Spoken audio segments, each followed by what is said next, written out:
Muito bem, eu tenho aqui a grata honra de receber nos estúdios da Top FM a doutora Ana Carla Crescione. Ela é juiz de direito aqui de Bauru, da primeira vara da família, e a gente vai falar um pouquinho sobre o direito e você, a cidadania e tantas questões que afligem e que estão diretamente ligadas à nossa vida. Doutora Ana Carla, muito bom dia. A senhora já foi a chefe do judiciário aqui de Bauru, e até para que as pessoas entendam, os ouvintes entendam o funcionamento do fórum, como é que estão estruturadas as varas judiciais e de trabalho aqui na cidade de Bauru? Mais uma vez, bom dia, doutora.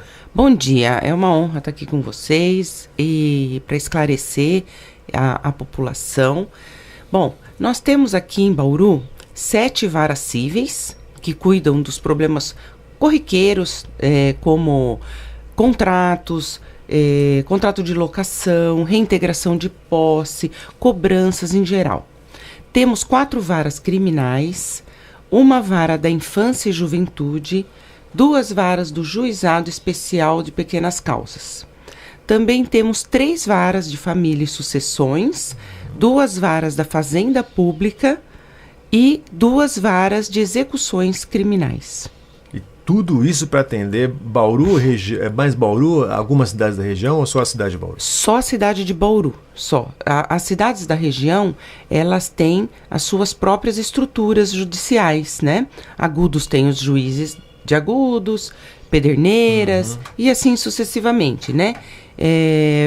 Toda essa estrutura de 20 e poucas varas é só para Bauru. Só para Bauru. É muita gente trabalhando para atender bastante a ação que existe aí. A senhora também é uma das responsáveis aí quando a senhora foi chefe também do judiciário durante um tempo, durante 2 anos, se eu não me engano, foi isso? Eu ainda sou diretora da regional, né?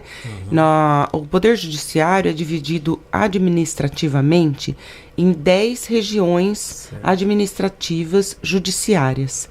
Bauru compõe a terceira região administrativa judiciária. E eu sou a diretora dessa região há 3 anos já, né? Essa região abrange 28 comarcas da nossa macro-região. Aí a gente não está mais falando só da nossa vizinhança. A gente está falando de Ourinhos, Jaú, Botucatu, Avaré, né, que fazem parte dessa grande região. Mas essa minha competência é só administrativa. Então, é contratações de licitação, reforma, material e não judicial, tá? Entendeu? E Bauru, eu fui diretora do fórum durante 2 anos. E agora o juiz-diretor é outro colega. É justamente isso. Quando a senhora foi diretora, a senhora foi uma das responsáveis aí por todas as tratativas para a vinda da cidade judiciária de Bauru. Conta um pouco para a gente como é que foi esse processo. Me parece que é uma grande conquista. Quais serão os benefícios para a cidade? Como é que está o processo da instalação aí da cidade judiciária? Bom, eu ainda estou à frente, né, agora junto com o colega que está à frente da diretoria do fórum, para conseguirmos finalmente a construção do novo fórum para a nossa cidade. As pessoas já devem saber que o nosso judiciário está separado, não está todo em um fórum, né? Nós temos o Fórum da Bela Vista, onde funcionam as varas cíveis, as varas criminais, a infância e juventude e o juizado especial. Isso. No prédio que fica perto da Getúlio Vargas, que a gente costuma chamar de Espaço Bauru, funcionam as 3 varas de família e as 2 varas da Fazenda Pública. E no prédio da Duque de Caxias funcionam as 2 varas da execução criminal, né? Isso dificulta muito o acesso do povo, do público, à estrutura, né? Muitas vezes as pessoas não prestam atenção no que está escrito no mandado, vão em outro prédio, e isso acaba prejudicando a população. A construção do novo fórum visa solucionar todo esse problema. Nós já temos o terreno que se localiza perto do Hospital Estadual, e foi realmente uma luta muito grande para conseguir a liberação desse terreno pela CETESB para supressão de uma parte da vegetação, né? E nós conseguimos isso recentemente.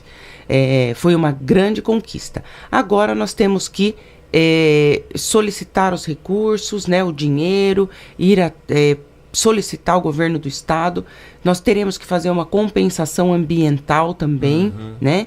Plantar árvores em outros locais. E isso tudo nós vamos tratar com o governo e ver como que pode ser resolvido. O deputado Pedro Tobias não mede esforços para nos auxiliar. Ele foi uma pessoa muito importante nessa conquista, né? E também a nossa insistência foi realmente assim, preponderante, porque havia outros interesses em jogo e muitas pessoas não queriam que acontecesse essa construção lá. Uma coisa importante a ressaltar é que nós não estamos, apesar de ser o ideal, nós não estamos batalhando pela cidade judiciária, porque nos falta competência para isso, né? O terreno é grande, poderia até acomodar outros prédios, por exemplo, como da Justiça Federal, Justiça Trabalhista e outros. Mas cada justiça tem que ir atrás do seu prédio, porque as verbas vêm de órgãos diferentes, né? E eu já soube que a Justiça Federal recebeu um terreno perto do Világio 3 para a construção do prédio deles. Então, as informações, por enquanto, estão um pouco desencontradas. Mas a Justiça Estadual tem ido em busca dessa construção tão sonhada. Isso pelo que eu entendo, uma grande conquista, né? Porque sem terreno nem tem como fazer a obra. Mas existe um prazo que vocês que estão mais lidando com essa questão de quando isso deve ocorrer? Bom, nós ainda não temos previsão de fixação de prazo. Tudo vai depender do governo estadual liberar recursos, né, dinheiro para a gente fazer essa construção. A Secretaria da Justiça, que é incumbida dessa obra. O Tribunal de Justiça já incluiu Bauru como uma prioridade, nós somos prioridade, então a gente espera que isso seja resolvido, mas eu não posso falar em 1 ano, 6 meses, 2 anos, porque não sai do bolso do judiciário essa verba, né? E nós sabemos que nossa economia está em crise, nós estamos enfrentando uma dificuldade e o governo tem feito uma redução de despesas, né? Tá certo.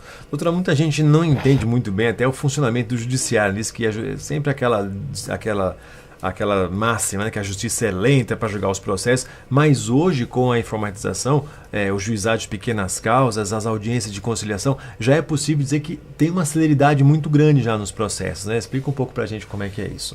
Então, nós temos sofrido uma grande modernização, né, do judiciário.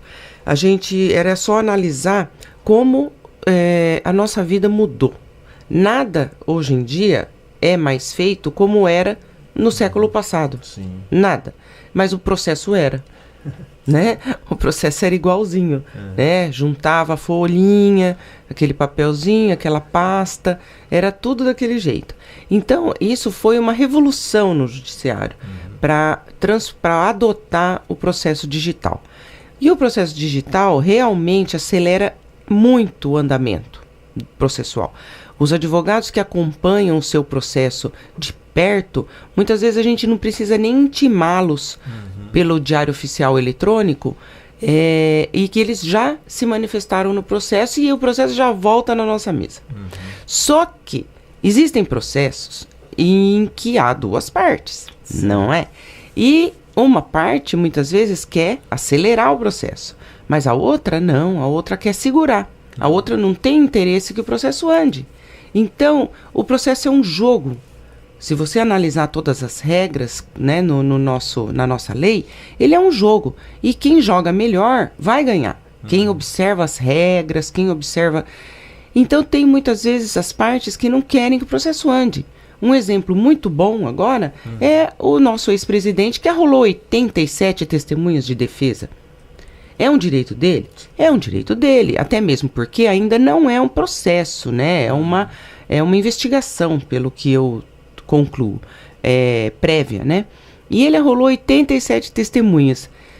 Isso é para quê?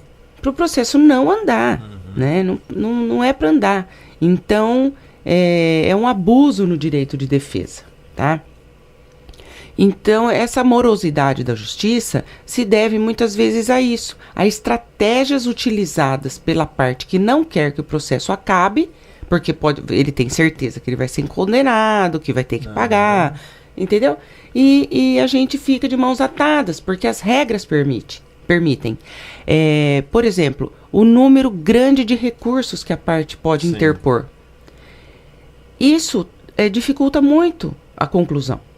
Agora, se as duas partes estão de acordo, que querem colaborar, que querem a solução para o problema, o processo acaba rápido. Eu tenho processos lá de divórcio que em 2 meses estão sentenciados. Né? Mas é porque as partes fizeram concessões mútuas, abriu mão um pouquinho aqui, outra abre um pouco ali, e resolvem a situação. Né?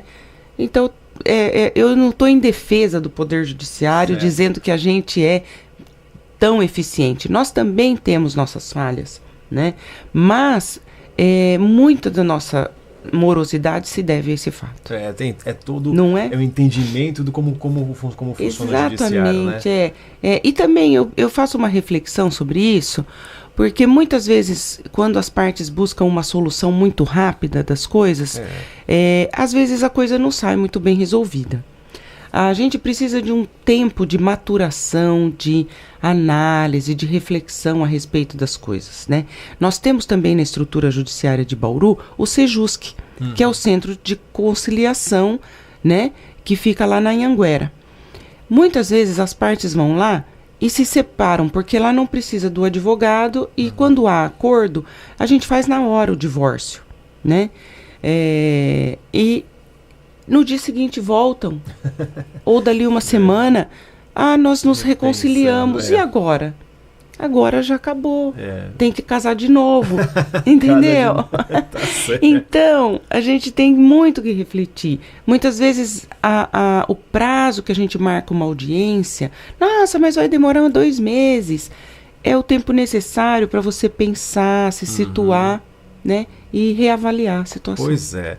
Bom, no ano passado, os juízes federais e estaduais eles saíram em defesa da Operação Lava Jato, em especial do juiz Sérgio Moro. A senhora esteve presente numa dessas manifestações, nesses atos, e eu queria perguntar para a senhora a sua opinião, o trabalho do juiz Sérgio Moro na Lava Jato. A senhora entende também que é um sinal que o Brasil começa a mudar, até porque os crimes de colarinho branco que as pessoas tanto diziam que ninguém ia para a cadeia, agora começaram efetivamente a serem punidos, as pessoas cumprindo penas, sendo investigadas, é de fato um grande avanço para o Brasil.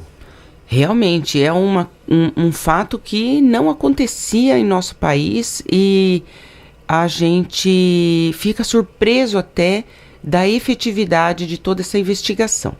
Mas a gente também tem que ver que antigamente não havia legislação que autorizasse esse tipo de procedimento.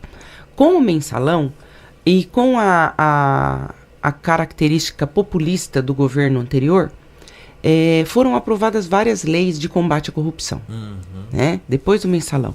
E é com base nessa legislação que o juiz Sérgio Moro tem trabalhado. Né? Ele não pode incriminar ninguém se não houver uma lei para isso. Essas leis tornaram puníveis esses crimes de colarinho branco, né, que caracterizaram essas condutas dessas pessoas como crimes. Então agora esses crimes estão sendo punidos com rigor, né, porque tornou possível, né? Mas isso é um avanço, isso poderia, em outras épocas, o juiz e os promotores, né, os procuradores da República, que a iniciativa da ação é sempre dos procuradores, isso que é importante ressaltar para a população.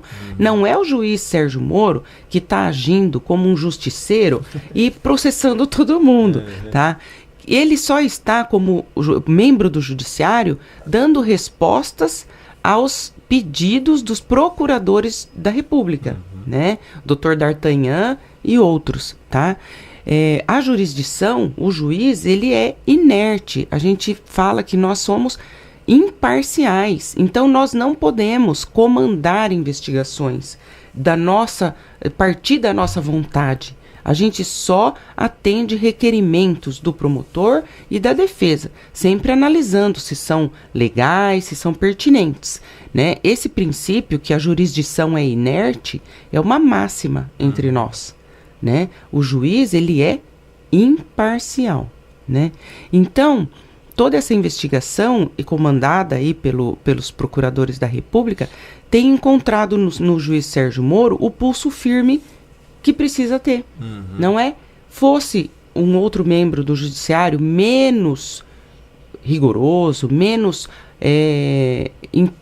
assim, como eu poderia dizer, menos dedicado, menos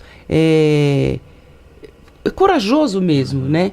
Porque ele praticamente abdicou da vida pessoal. Sim. Não é? Como outros magistrados. Ele não é o único, hein? O pessoal tem endeusado o Sérgio Moro, mas nós temos inúmeros exemplos de juízes também que abdicaram de sua vida em repressão ao crime.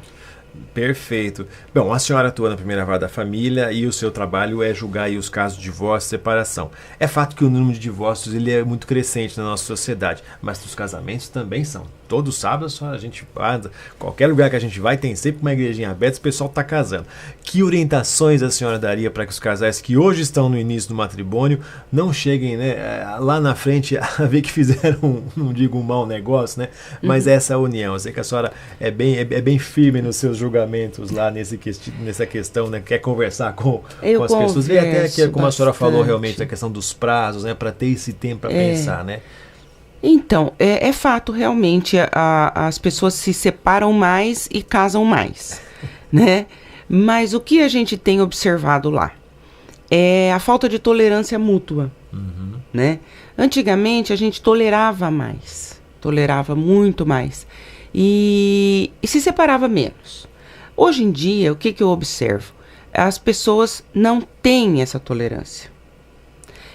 Então, aconteceu alguma coisa que desagradou, separa, né?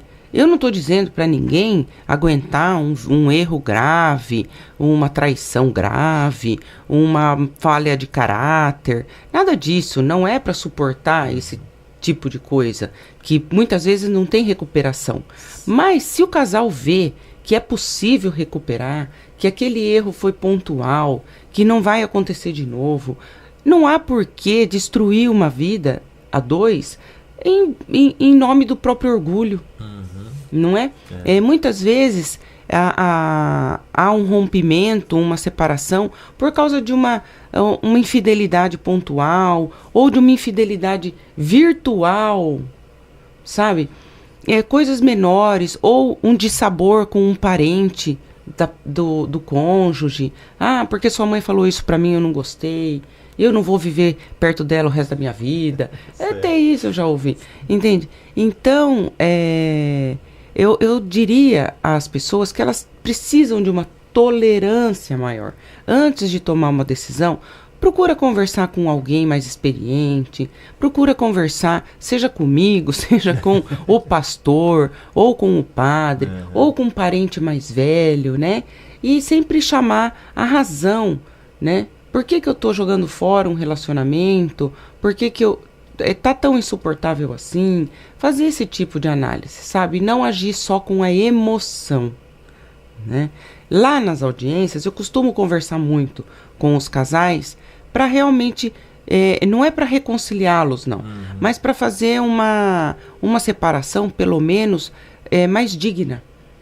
Sem muita briga, sem exposição dos filhos, né? Já que é inevitável a separação, que seja digna mesmo para as partes, sabe? Tá certo, muito bem. Bom, a juíza Ana Lúcia Graciela esteve aqui no Bom Dia Top nas semanas passadas e comentou do anexo judiciário para cuidar de temas e assuntos relacionados à defesa dos direitos da mulher. Como é que está essa questão, doutora? Então, o anexo é uma realidade, né? Ele vai acontecer mesmo, ele será vinculado às varas criminais, né? E esse anexo da violência doméstica, ele cuidará apenas dos processos em que mulheres forem vítimas de violência dentro do lar. E muitas vezes praticadas até mesmo por namorado, companheiro e tal. Eu vejo com muito bons olhos esse anexo, né, que vai dar uma atenção especial e tem uma estrutura diferente. Ele vai ter um serviço de psicologia, um serviço de assistência social, né, para amparar essa mulher em situação de vulnerabilidade. O andamento, ele está em tratativa com a Prefeitura Municipal de Bauru, que ele vai ser separado do fórum justamente para tirar esse ar judicial da coisa, né? Ele vai ser num outro prédio, perto do Fórum da Bela Vista, E lá a mulher vai poder contar com o apoio necessário para se sentir mais empoderada, menos vulnerável, menos oprimida. Há um certo abuso hoje em dia quanto a essa violência doméstica, que tudo é violência doméstica hoje, sabe? E muitas vezes o fato não é aquela tão grave ou não tem prova disso, certo? Mas também há casos em que há uma opressão, uma violência psicológica contra a mulher dentro do lar, dentro do casamento, que precisa ser amparado, precisa de cuidado, porque foi como eu lhe disse, muita gente vai tolerando, e chega num limite em que não é mais admissível isso. Né? Então, quando a mulher toma essa decisão, ela está fragilizada, ela está muito debilitada e precisa de um apoio, porque sozinha ela não consegue. E aí esse anexo vem justamente para dar todo esse suporte. Vai ter um juiz específico para essa ação? Não haverá um juiz exclusivo pelo que consta do provimento do Tribunal de Justiça. Os juízes criminais, eles se revezarão na atuação lá no anexo. Que bom. Bom, a gente está finalizando e eu queria falar sobre os direitos da mulher aqui no Bom Dia Top. Nós somos defensores ardorosos dos direitos das mulheres. A gente entende que como homem devemos fazer o nosso papel e contribuir para essa discussão. A gente, na semana do Dia da Mulher, fez uma semana de entrevista só com mulheres para falar sobre cada foco. Mulher na cultura, mulher na política, né? A mulher no mercado de trabalho. Até porque o mês de março acaba, mas os problemas com as mulheres continuam. Né? A gente tem razão. Essa questão do assédio, ela está mesmo sempre na pauta. A gente está cansado de dar uma série de tristes notícias aqui no nosso noticiário de mulheres que foram agredidas e perderam até a vida por conta disso. Com tanta informação, com tanto registro de casos de punição e até mesmo aqueles casos mais graves que acabam em morte, a senhora acredita que a condição da mulher ela está ainda longe do ideal, principalmente no que se diz respeito à mulher e o assédio? E lembrando dos episódios da televisão que a gente teve há umas semanas atrás, né? Ainda falta muito para caminhar para as mulheres terem direitos iguais aos homens? Eu creio que sim, falta muito. Vamos fazer uma reflexão bem rápida. Quando que começou a abertura para a mulher ter mais liberdade? Na década de 50, 60. Não é? Nós ganhamos o direito de votar aqui no Brasil em 1940. Até 1940, vigorava o Estatuto da Mulher Casada. A mulher só podia praticar alguns atos se o marido autorizasse. Então, a mulher foi tratada como uma propriedade do pai dela e depois do marido dela até 1940. A liberação feminina aconteceu efetivamente nos anos 60. Isso. E nós temos todos séculos atrás de história em que a mulher tinha menos valor que um animal, que uma vaca, que um lote de terras. É a triste realidade, né? E era assim mesmo. Então, a nossa conquista, ela tem 50 anos, né? Então, nós temos muito a avançar. Essa questão do assédio sexual, ela se deve porque o homem ainda nos vê como um objeto de satisfação do prazer dele. Infelizmente, é essa a realidade. Pois é, e muitas vezes eles dizem, mas hoje em dia a mulher não se dá o valor. Eu ouço muito isso. Ela não se dá o valor, a mulher não se dá. Existe mulher para casar e mulher para ter diversão. Mas por que isso? Não é? Por quê? Então é uma reflexão que nós temos que fazer, não só em março, mas durante o ano todo. E as mulheres, efetivamente, que querem construir o seu espaço, que querem ter um espaço na sociedade profissional, realmente elas devem ter uma conduta na vida particular digna. Tanto o homem quanto a mulher. Ninguém pode ser promíscuo e querer respeito, não é verdade? Então, é uma via de mão dupla, né? Mas ainda a mulher, ela se sente ou é menos valorizada dentro do lar, na sociedade. Muitas vezes nós vemos nos casamentos, o homem ainda continua sem colaborar no serviço doméstico. A mulher trabalha fora, ganha o dinheiro dela, põe na casa, ainda tem toda a carga né? Que nós sabemos como é. Trabalho doméstico, é verdade. Chega em casa, vai cuidar de filho, vai passar roupa, vai lavar roupa, vai fazer a janta, não é? E o marido só chega, tira o sapato, põe o chinelo e fica lá esperando, né? Toma uma cervejinha e ainda briga quando a janta não está no agrado. É verdade? Então, essa mudança. E o que eu falo? Eu falo que isso também é culpa da mulher, sabia? Sabe por quê? Porque as mães não criam os filhos homens para serem companheiros das mulheres. Elas criam filhos machistas. Elas criam como nossas avós criaram os filhos dela. Ah, filho meu não. Nossa, meu filho casou com uma moça que faz ele passar roupa. Que absurdo, entende? Eu ouço isso mas no até fórum. hoje as pessoas dizem assim, a moça vai casar, não sabe fazer nada. Mas ela trabalha, tem outras atividades, né? Exatamente. Eu não tiro, eu acho que a mulher, ela deve ainda saber fazer as coisas no lar. E não é para deixar de fazer. Não é. Eu sei fazer tudo na minha casa, sabe? E minha mãe não me criou para casar. Certo. A minha mãe falava para mim, quando você tiver a sua profissão, você vai arrumar alguém bacana. Ela falava. Então, e realmente eu dei foco para os meus estudos e me casei. Não encalhei, não, né? Então, o que acontece? A mulher tem que saber lidar em casa, tem que saber cuidar dos filhos. Mas o homem também tem que saber. Não é para inverter. O homem virar o dono da casa e a mulher ir trabalhar fora. É para encontrar o equilíbrio. Só que nós estamos longe disso. Ainda tem muita estrada pela frente. Muita, né? Tem. Essa questão do serviço doméstico tem. Por quê? As mulheres têm que mudar o jeito que criam os meninos. Tem que criar os meninos para ter respeito com a mulher. Para ajudar a mulher. E não que a mulher seja um objeto, uma pessoa que vai satisfazê-lo e que vai servi-lo como a mamãe serve. Porque a mamãe estraga os meninos, né? Mamãe e vovó, né? Mamãe, vovó, né? Os homens são realmente mais protegidos. Então, é essa dica. E que os homens tenham mais respeito, né? Não é que não pode a paquera. Muitos deles falam, poxa, então não posso mais paquerar, não posso mais chegar na moça na boate. Pode. O que você não pode é passar a mão nela. Você não pode roubar beijo. Você não entende? Pois é. Né? O paquerar pode. As mulheres gostam de ser paqueradas, né? Se sentir bonitas e valorizadas. Mas o que não pode é o desrespeito, né? Doutora, eu agradeço imensamente a sua visita aqui, foi um papo muito bacana e sucesso para o seu trabalho. Muito obrigada. A Top FM está sempre aberta para a questão não só da defesa da mulher, mas todas as questões do direito, porque entende que as pessoas têm mesmo que ter acesso à informação. Fica aqui o seu bom dia para os nossos ouvintes.